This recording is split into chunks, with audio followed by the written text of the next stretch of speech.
আপনি যদি আপনার সহধর্মিণী এবং আপনার নিজের মাকে নিয়ে একই পরিবারে থাকতে চান, তাহলে অবশ্যই এই বিষয়টাকে আপনার বেশি গুরুত্ব দিতে হবে।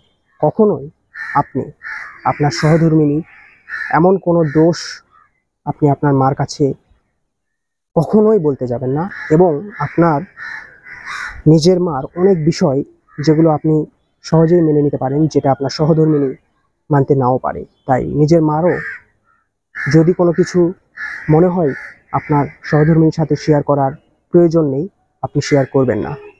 এই বিষয়টার ভিতরে যদি আপনি আপনার সহধর্মিণী এবং আপনার মায়ের ভিতরে যদি আপনি এই ভূমিকাটা রাখতে পারেন, কখনোই কারো কথা কারো সাথে ওইভাবে শেয়ার করবেন না, বিশেষ করে সমালোচনা, তাহলে অবশ্যই আপনি ফ্যামিলিগতভাবে সুখী একজন মানুষ হবেন এবং সবাইকে নিয়ে সুখে শান্তিতে বসবাস করতে পারবেন।